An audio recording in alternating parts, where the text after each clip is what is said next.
Our news is brought to you by Alive. Believe in best.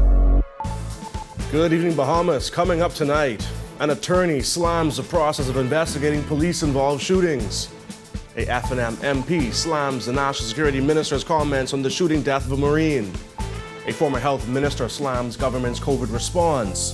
The Bahamas participates in World Expo 2020 in Dubai.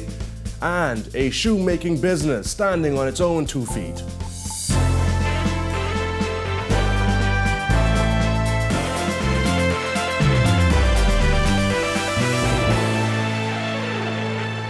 Welcome to our news and thanks for joining us. I am Jared Higgs. Topping news tonight. Who should investigate police-involved shootings? It's a question an attorney wants authorities to think more about. As it stands, the same police unit that investigates essentially all serious categories of crime also takes responsibility for investigating officers when they use deadly force. The upshot of it is that I would say that the process simply cannot be trusted. Defense attorney Christina Galanos believes that the practice of police investigating police-involved shootings is flawed. Even when you go to the coroner's court at the inquest, a police officer is there marshalling the evidence, or someone on behalf of the Crown is there marshalling the evidence. And so that is definitely something that has to be ironed out. Police-involved shootings have come under heightened scrutiny, with members of the public expressing outrage at some recent incidents. According to Commissioner of Police Paul Roll, the Criminal Investigation Department is responsible for taking statements and gathering evidence when a police officer shoots somebody. That file is then handed over to Her Majesty's coroner. However, the process has led many to describe it as police investigating police. In my opinion, the process is definitely flawed because you have the police investigating the police. That is in essence the basis of it. There is no independent body that comes in to interview these people, to collect evidential items or anything. Commissioner Roll points out that if a CID officer is responsible for shooting somebody, a team of officers from outside of CID or a senior officer takes charge of the investigation. But Galanos describes what she thinks is a more fair approach. Definitely an independent body. An independent body that will come in those circumstances, interview the police officers involved, collect the evidence involved, and really they ought to be the ones who are running and putting forward the coroner's inquest into the matter. St. Anne's NP and Shadow Minister of Legal Affairs, Adrian White, says Minister of National Security, Wayne Munro, was out of line when he told the media that a Marine who was killed by police was having mental challenges that were known to the Royal Bahamas Defence Force. It's not proper for the Minister of National Security to be making comments, and it's again very unfortunate for that man's family, the now deceased Royal Bahamas Defence Force officer, to have his personal information put out in the public like that. We don't know the context of it all, and it's regrettable. Leading seaman Rodney Adderley was shot and killed by police earlier this week after officers say he charged at them and tried to disarm one of them. Munro has viewed the body camera footage of the incident and says it is consistent with the officer's version of events. That led to some members of the public calling for the video to be released. However, Munro said that won't happen until the coroner's inquest. On that point, White agrees. I think it's a fine line on releasing the body camera video footage. Definitely the fact that it has been captured and is going to assist in the investigation. It'll assist the jurors when they see it for the first time in the coroner's inquest, or introducing video camera footage into the public domain may lead to an early conviction, at least in the minds of our public, that would impact their ability to view it with an unprejudiced point of view when they have to examine it before a court. Former Health Minister Dr. Dwayne Sands is slamming the government's COVID response. He suggested the government is giving the impression that nothing is wrong as the country records over 100 cases daily. Bertie McDermott reports. Former Health Minister Dr. Dwayne Sands is slamming the Davis administration's COVID response, charging that there seems to be more rhetoric than actions taken to combat the spread of the virus. If there is a moratorium on large crowds or large gatherings, then they should not be taking place. And whether that's the COVID police, the Royal Bahamas Police Force, the government of the Bahamas ought to be enforcing the amended recently released and ratified COVID regulations and rules that they put in place. Since December 27th, the country has seen a scary surge in COVID-19 cases. Last month, the Davis administration imposed tight restrictions on social gatherings, but insisted lockdowns and curfews are off the table. It's very difficult to see this government who just put in place a series of rules and regulations say, well, we only approved 50 people, but 500 showed up. And, well, we didn't do anything about it. As you watch numbers, what's amazing right now is we are celebrating 178 cases a day. Think about that. The numbers are down. They're down to what? 170 cases a day. That's just confirmed the PCR. Since when is that cause for celebration? Sands said more must be done to reduce the COVID spread, adding the government's response must be measured. He also responded to critics who slammed the F&M government's handling of the pandemic. What we are saying is that the response to COVID should be measured, it should be deliberate, it should be evidence-based, and there has to be a hand on the tiller. It has to be a balancing act. We need to make sure we push this positivity rate down. We need to make sure that people are not being exposed either unwittingly or deliberately. And if the rationale is to let the virus burn out, the former health minister questioned how many lives is the government willing to lose. If the view is, well, we just let this thing burn out, then how many people are we prepared to sacrifice in the meantime? Reporting for Our News, I'm Berthany McDermott. Thanks, Berthany. Well, Prime Minister Philip Davis left the country on Friday for Dubai in the United Arab Emirates, where he will attend a series of bilateral meetings and the celebration of Bahamian National Day, where Alive and Rev are major sponsors. Government officials' presence at Expo 2020 is part of government's wider strategy to secure trade and investment opportunities for the Bahamas. Jerome Sawyer is in Dubai covering the major expo and filed this report. Welcome to the Bahamas Pavilion, a two-story interactive multi-purposed exhibit hall at the World Expo dubbed Dubai 2020. It's a first of a kind on such a large scale for the Bahamas at a World Expo. The lower level is a historical and cultural demonstration of things Bahamian. From 2016, a team of volunteers has been planning and preparing for this. And here we hope, and in other areas, to be able to meet with business people who are looking to start projects in the Bahamas, and to be able to entice others to come and take a look at what we have to offer. And already hundreds of thousands have passed through. In all, 192 countries are on display here. But you can't easily miss the Bahamas, with gigantic Junkanoo images covering the outside. Come Monday, though, all eyes will be on us for Bahamas National Day. Prime Minister Philip Davis is the keynote, accompanied by the Police Band, All-Star Band, Junkanoo and Dynamite Daisy Productions, just to name a few. Over 160 Bahamians are here to perform. Corporate sponsorship from entities like Alive, Cable Bahamas, Gannett Bank and FTX helped organizers raise $500,000 needed to put this on, along with $1 million government-approved spend by the Ministry of Tourism. But I guess Ministry of Tourism felt that it was important to really showcase the country, and therefore the investment of the amount of people that are coming is a way of showing the world that the Bahamas is deep in culture and deep in cultural expression. The World Expo happens every 5 years. Delayed a year by the pandemic, it's thought to be the Olympics of creativity and innovation. A group of UB students selected the quadrant known as Sustainability as the site for the pavilion. Very fitting, given the challenges of Hurricane Dorian and COVID-19. It's this kind of global awareness that is making the Bahamas a must-see exhibit. Can you imagine if we weren't here? And all the other countries were here, but the Bahamas wasn't here. And you now are here, and you could see the importance of being here is so significant because unless you have a presence, no one knows you you exist. Within 6 weeks of the opening of the Bahamas Pavilion here in Dubai back in October, organizers tell me they saw an excess of 500,000 people. Pretty impressive when you think about a country as small as ours. Now, with the arrival of the Prime Minister here later today, along with a number of activities leading up to Bahamas National Day on Monday, you can be assured there will be a whole lot of attention and a huge spotlight placed on the Bahamas here in Dubai.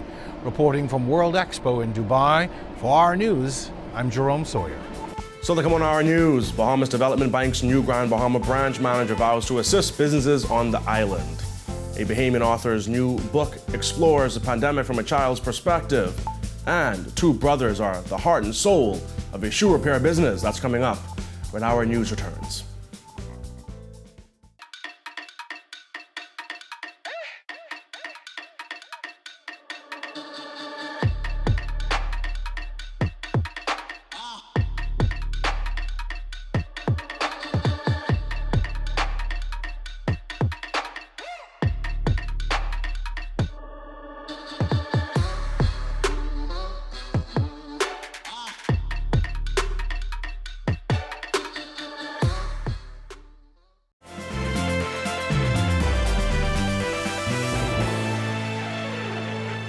Welcome back to our news. Bahamas Development Bank's Grand Bahama office now has a new branch manager.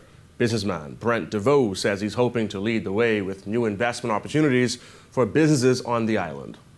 To my colleagues, I fell in love with Grand Bahama after being here only 4 years, but I've heard of where Grand Bahama has come from. I'd like to see some of that. And so I have a strong desire to see some economic growth for my home. And for many persons who have seen the changes and experienced the changes, but also who are passionate and have vision for themselves or for the development of their community. The Bahamas Development Bank has been around since the 1970s and creates financial opportunities for businesses. Chairman Quinton Lightbourne says it's important that more focus be placed on businesses in Grand Bahama. You know, with the initiative of the Bahamas Development Bank is to stimulate economic growth throughout the Commonwealth of the Bahamas. And without exception, you know, there is a huge demand and need that we develop the economy of Grand Bahama.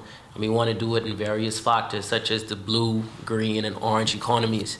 And that's very important. And I think I'm assured that Mr. DeVoe has that initiative and has that financial background to ensure that all economic aspects are met through the Bahamas Development Bank in Grand Bahamas. Bahamian author Kevin Bethel is releasing a children's book on the COVID-19 pandemic as seen through the eyes of a young Bahamian boy who tries to make sense of life during the new normal. Cale Campbell reports. Adventures with Cohen, Coronavirus Changes Everything is the first of the Adventures with Cohen miniseries by Bahamian author Kevin Bethel. The children's book, illustrated by Bahamian Joel T. Murray, explores life in the Bahamas in the days after the first COVID-19 case was confirmed in the country.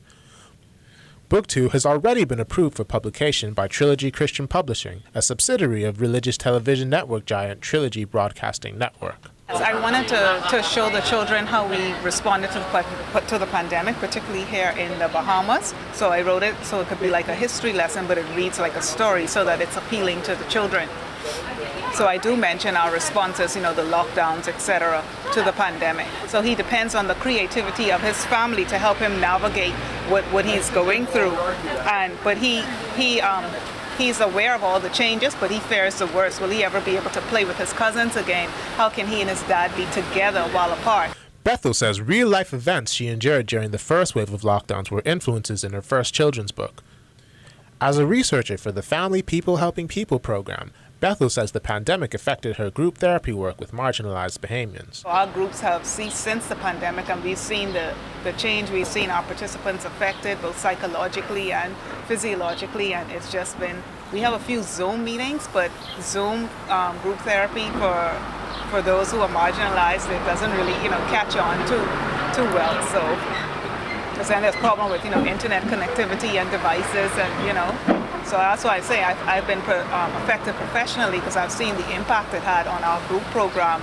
Though her previous work was academic peer-reviewed papers and chapters in textbooks, Bethel wanted to try her hand at children's literature to expand her audience. Her book was inspired by the last social gathering she attended before the pandemic started, a child's birthday. So I wrote it because I wanted to say, I wonder if this child will realize what we were going through at the time. He was a child.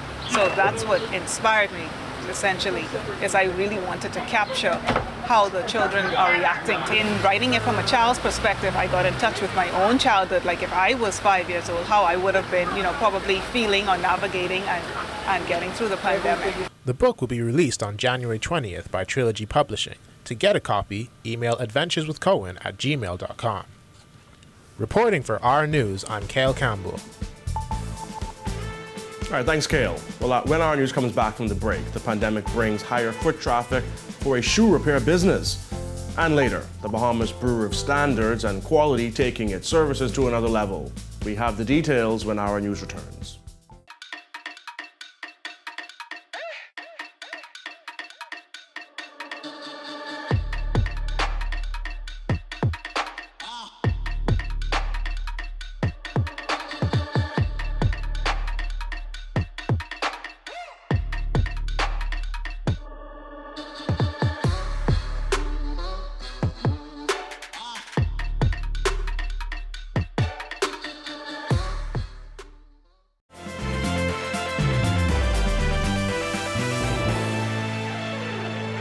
Two brothers are the heart and soul of a shoemaking and repair business which has seen an increase in foot traffic during the pandemic. Sharika Johnson tells us more.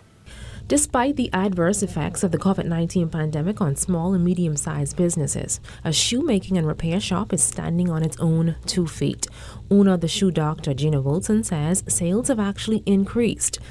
Sales are pretty good. So during the pandemic, it dropped a bit for a while, but then actually picked up because people, instead of buying new shoes, was actually doing more repairs. And then they had time to look in their closets and find the shoes that they weren't wearing and decide to wear them.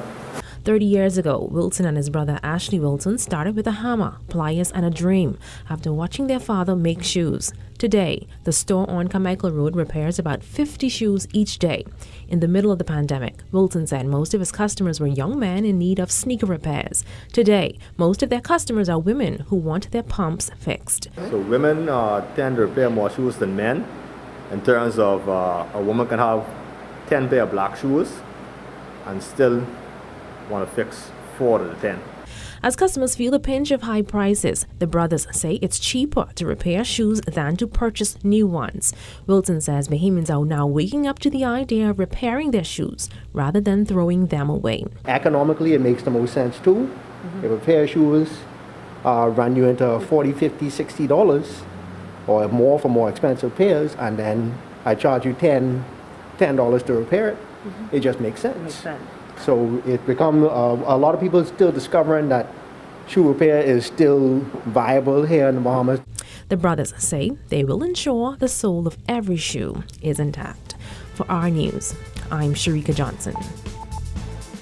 Still ahead, the Bahamas Bureau of Standards and Quality launches a major initiative that's coming up when we come back from the break.